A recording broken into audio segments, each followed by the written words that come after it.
tell me I'm on fucking crack. Every time I turn off the light, there's like a shadow there. Watch. See that? What the fuck?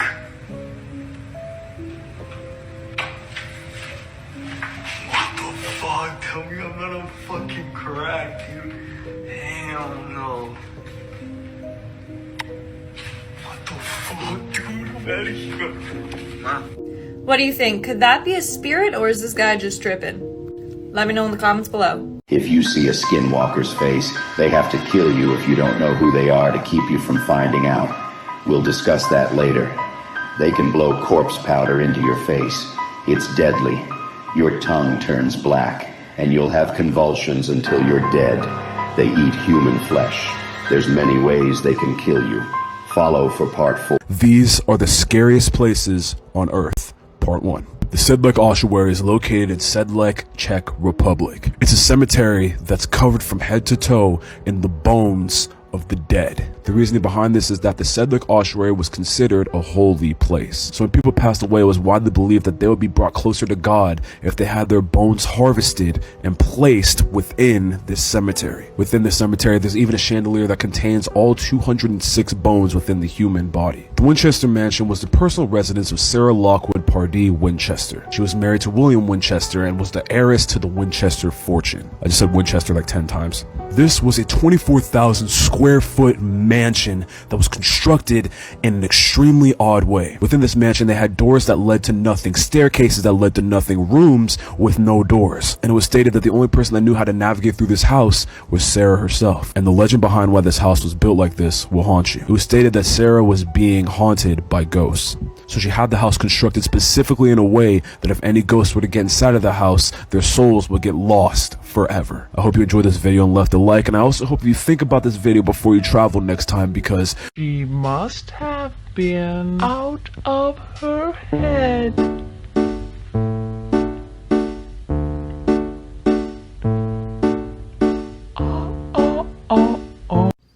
Have you ever heard of Paulette Jabera Farah?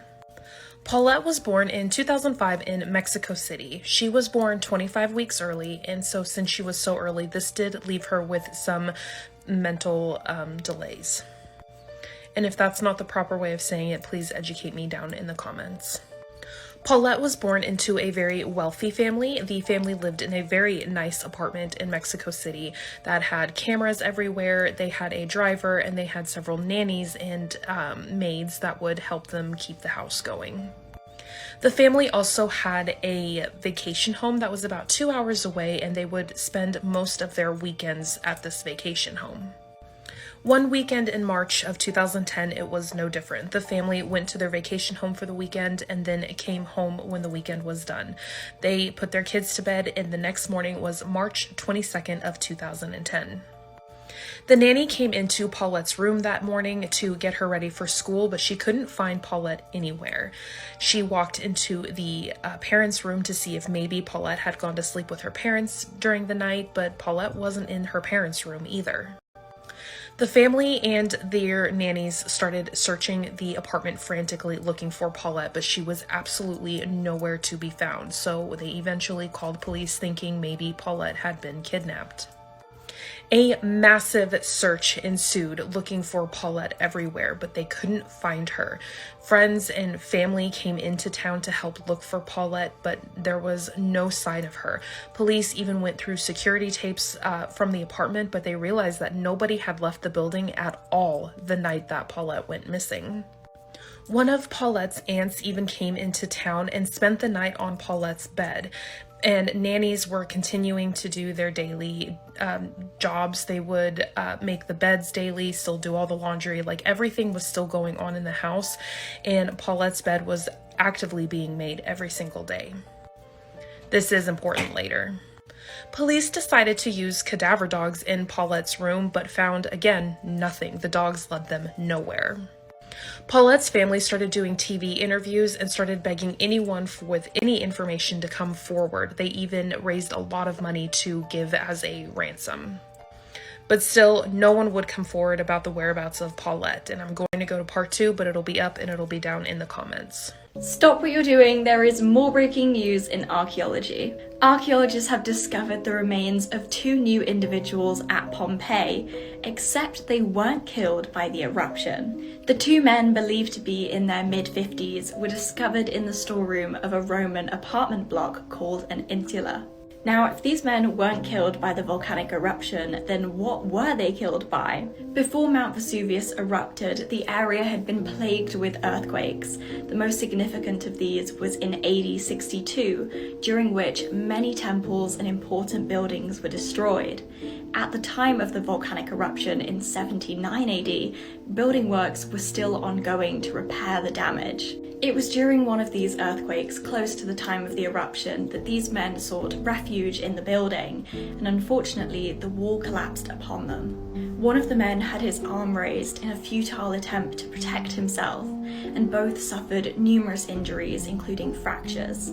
One of the men was found wearing a ring on his left hand, and alongside them they found beads and 6 coins, 2 of which dated to the 2nd century BC.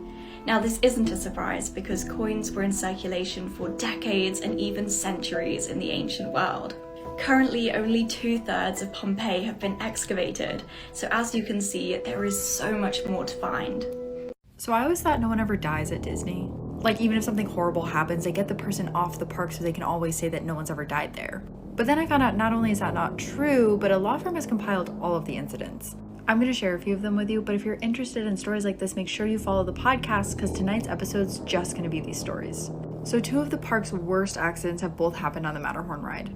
One of them being a woman named Dolly, who in 1984 fell off of one of the back of the sleds onto the rails. At the time, these gondolas used to go into the rides, and so there was actually a family that watched her fall off onto the track. And so the family also saw as there was another car racing towards Dolly. The dad actually screamed at his daughters to cover their eyes, which was for the best because Dolly got hit hard. She got hit so hard that when EMTs arrived on the scene and were going up into the ride, there were park attendants coming down telling them not to look. And so finally, when someone was looking at the car she was in, they noticed that her seatbelt was unbuckled. But it's never been confirmed if she unbuckled her seatbelt herself or if an Billy and Emily were home alone when the house lights flickered and went out. Suddenly, they heard an unfamiliar creaking sound. The doorknob rattled violently before falling silent. Emily called 911, her voice a trembling whisper. Billy armed himself with a baseball bat. But every room they entered, they could feel a presence, like an icy touch on the back of their necks. Their family photos were rearranged, their faces crossed out. But when the police arrived, they found no signs of forced entry, so the officers left. But the children knew that they were not alone in their own house.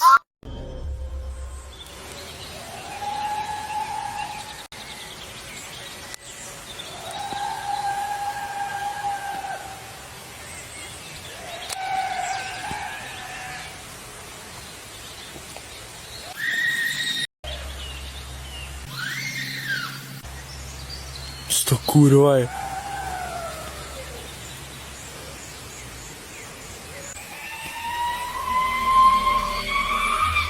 Ještě ono se přibližuje. OK, jdu do prdela.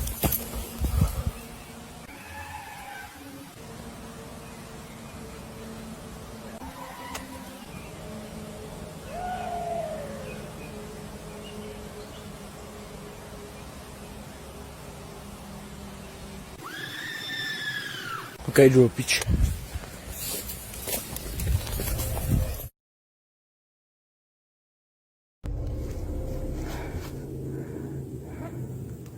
He!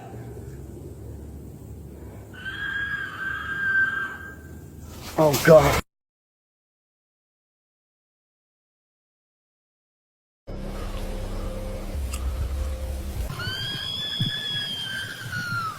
To, co začalo před pár sekundama, nevím, co to může být, odchází to zase o tom teď.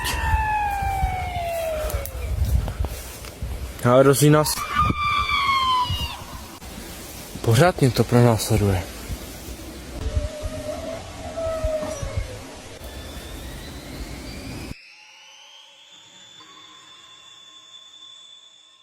The fact that this story is true makes it that much more terrifying.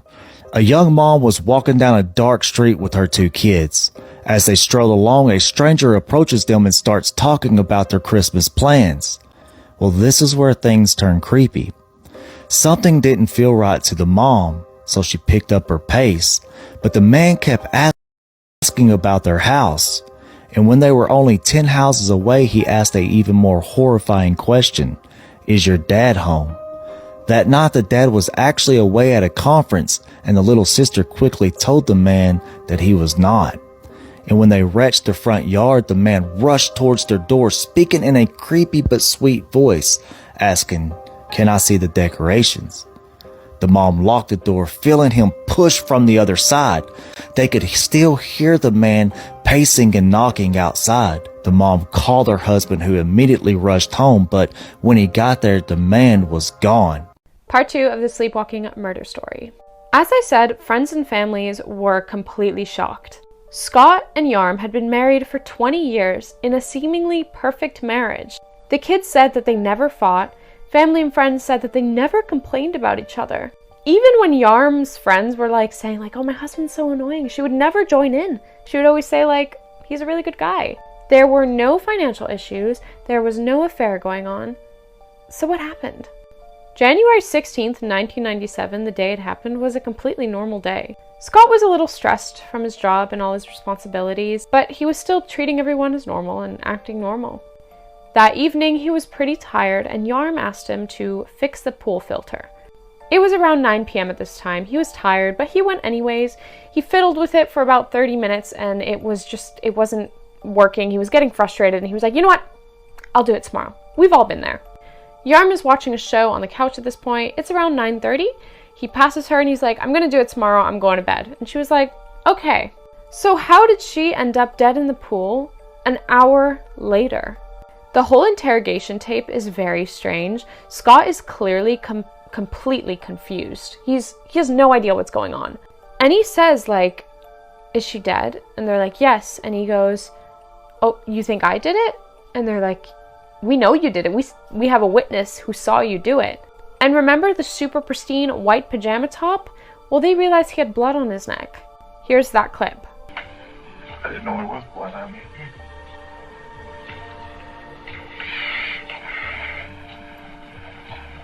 I'm sorry, I didn't know there was blood on me. He has no idea there's blood on him. Or does he? Is he faking it? I don't know. If he was faking it, he fooled a lot of people. His family, friends, her family, Yarm's family were like, what? He would not do this. And they weren't even, what? Everyone's confused. There's zero motive to this crime. That's when his family remembered that he always used to sleepwalk. Until the day he left the house, he was sleepwalking. There was a few specific instances where he got somewhat violent when they tried to wake him up, which is normal with sleepwalkers. I don't mean murder violent, I mean shoving you aside, you know? As a kid, Scott would sleepwalk and fully get dressed for school, get ready, and stand at the door. And his parents would be like, what are you doing? And he'd be like, where am I? What? So he was known for quite severe sleepwalking. His defense team thought maybe he started sleepwalking and thought, I'll go fix the pool now. And he was passing Yarm, who was asleep on the couch, and something happened. She tried to wake him up, and it went wrong. But then police found a box of Tupperware in his car with bloody clothes and the murder weapon. Believe it or not, this is America's youngest murderer. This is Carl Mahan, and he was just 6 years old when the whole thing happened. Now this story takes us back to 1929, and it all went down in a small town in Kentucky. So Carl and another young boy named Cecil, who was 8 years old, were spending the day looking for scrap metal. The entire point of this was to collect as much scrap as possible to gain some extra money. Unfortunately for Carl, Cecil ended up finding a really good piece of scrap metal. This was said to have made Carl quite upset and jealous. Carl then apparently grabbed the scrap metal from Cecil and slapped him across the face. Carl then proceeded to run back home in tears. When Carl got home, he immediately ran towards his father's shotgun and grabbed it. He then ran back all the way to where Cecil was and started yelling, "I'm going to shoot you."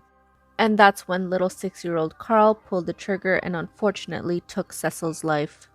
And just 7 days later, Carl went on trial. But because of his young age, he had a really hard time making throughout each day. There were reports that he was falling asleep on his lawyer's table multiple times.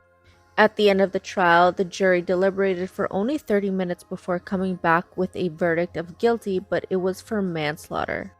The judge then sentenced Carl to 15 years of reform school and released him on a $500 bail. Immediately, there was a split between the public. Many people believed that the punishment was way too severe for a 6-year-old, while the other half believed that it was not severe enough. After all, he did take the life of another little boy. And because of all of this, his family ended up appealing the original verdict. And just 8 months later, the original verdict was overturned, essentially meaning that Carl was now a free boy and able to go live with his parents again. And after that, not much is known about what happened to Carl. The only thing we do know is that he moved to Jefferson County and he ended up passing away at the young age of 35. And if you guys want more crime, creepy, and unbelievable stories, check out my YouTube for longer videos. The link is in my bio. What would you do if you saw this run through your backyard? That's my backyard. I'm zoom it in a little piece.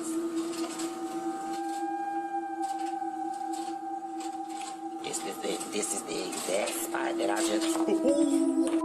That would. Okay, so if you're into true crime and you haven't heard of this guy, well, be ready to get disturbed. This is Albert Fish, and he was a child serial killer and cannibal who lived in the United States during the early 1900s. He was born in 1870 and was also known as the Gray Man, the Werewolf of Wisteria, and the Brooklyn Vampire. Albert Fish committed a number of crimes over the course of several decades, including assault, molestation, and murder. However, his most notorious crimes were the murders of at least 3 children. In 1928, Fish saw an advertisement in the newspaper seeking a young man to work on a farm. He responded to the ad, but when he arrived at the farm, he found that the job did not exist. Instead, Fish met 10-year-old Grace Budd, who had been lured to the farm by Fish's false advertisement.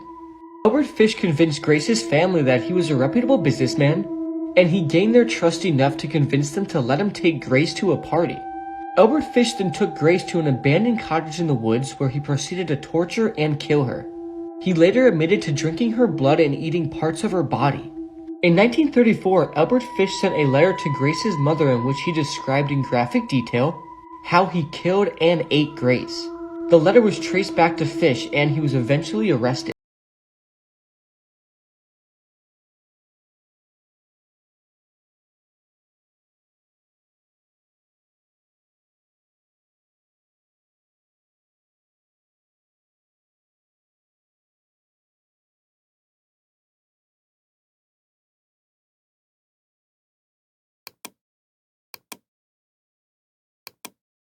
Murders of 2 other children, Francis McDonald and Billy Gaffney.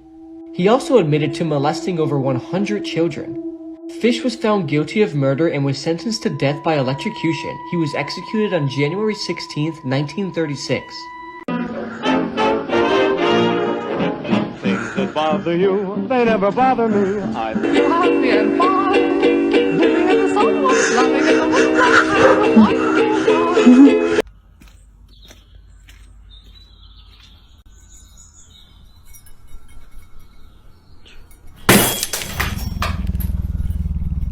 Japanese yokai, Kagewani, the shadow shark.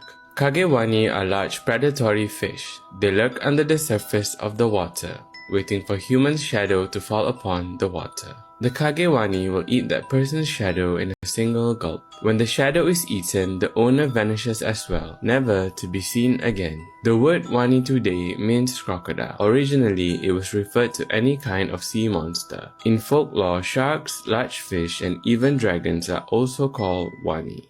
Have you ever seen The Exorcist? Yeah, that's a top tier classic horror movie. Yeah. But did you know that it's actually based on a real story? So it's based on a case that happened in 1949. The kid's name was Roland Doe. So the story goes that the family had recently lost a loved one, and he was really sad about it. So he started getting interested in communicating with the dead. So he got a Ouija board. Oh my god. He started messing around with the Ouija board, and then the family started noticing strange things happening around the house. They started noticing like little things being moved around the house, sounds in the walls, and they noticed that Roland was acting a little strange, to the point that he started speaking in languages he had never learned, and he started to exhibiting superhuman strength. Yep. I don't know. I'm just going off the research Okay. that I did. All right. It was crazy. This is terrifying. Yeah. A priest came to try to exorcise the boy. His name was Right. Father Bowdern. And the exorcism actually took several weeks. They usually take a very long time. The It's like Catholic kinda like- Church is so like selective over like what Counts as a true exorcism. Yes, because Have you heard of the elevator game? The elevator game is a supernatural game that's meant to take you to another dimension. If you want to know more about the elevator game, please listen to my new podcast episode. Yes, I said podcast. I know you guys have all been waiting for it, and the Shades of Sinister podcast is finally here. You can stream it now on Spotify, Apple Podcasts, Amazon Music, and Audible.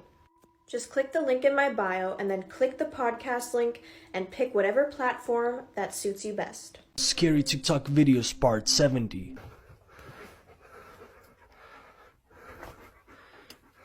Stay behind me.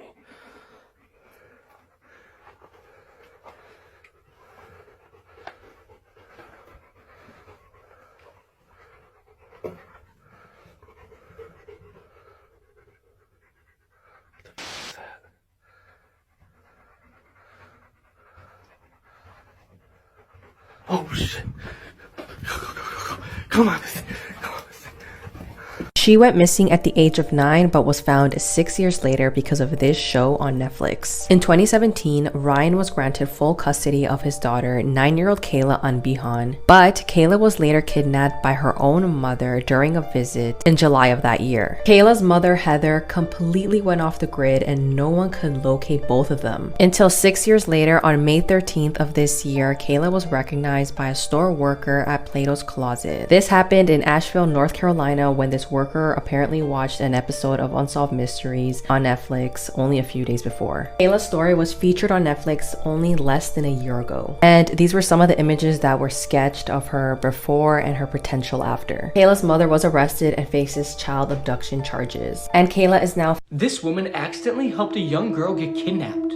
There was a girl named Amy who was at the grocery store one day when a little girl came over to her. Amy looked at her and smiled and said, "Where's your parents?" The girl didn't answer, so Amy grabbed her hand and looked for her parents. They looked around the store for a couple minutes together when Amy suddenly saw a man waving her down. He then walked over and said, "Thank God you found my daughter. I've been looking everywhere for her." Amy said of course, and the man then smiled, picked up his daughter, and walked away. Later that night, Amy was watching the news when she saw a young girl got kidnapped and is missing. They then showed the picture of the young girl and Amy's stomach dropped. It was the young girl from the store. Amy began to cry as she realized she handed This might be the most disturbing video on the internet. Okay, so apparently the backstory behind it is that a man killed his girlfriend and then made an AI bot and then dresses it up with the clothes of his dead girlfriend. He also shows where he buries his real girlfriend's body, but I'm gonna show you the video first, then explain it more.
Okay, so the video is called I Feel Fantastic, and there are two main theories behind this video. One being it's a serial killer who would murder his victims and then take them to his cabin or trailer home in the woods, and then dress his android up in their clothes and make these videos. And in the video I just showed you, he just did it to his girlfriend. The other theory is that it's just some lonely dude who just owns this android and is working on it to get it better at singing and just talking. But I don't know, there's something just sinister and creepy about this video. And why did he zoom into a pile of dirt and leaves in his backyard? That's where people believe he murdered and buried. Oh my god, hello! No. You see a goat or some random wild animal standing at your door on 2 feet, knocking on your door, that ain't the animal. That's a skinwalker, baby. Some people are saying that this is a skinwalker. Nigel, what are you doing? Nigel.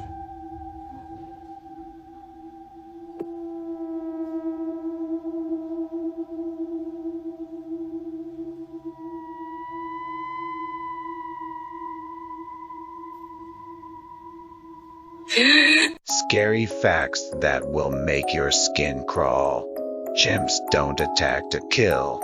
Instead, they aim for the genitals, face, and fingers and will leave the opponent alive. Turned on their owners and left them. The chimp ripped a man's junk off. In all cases, faces were mutilated and fingers were chewed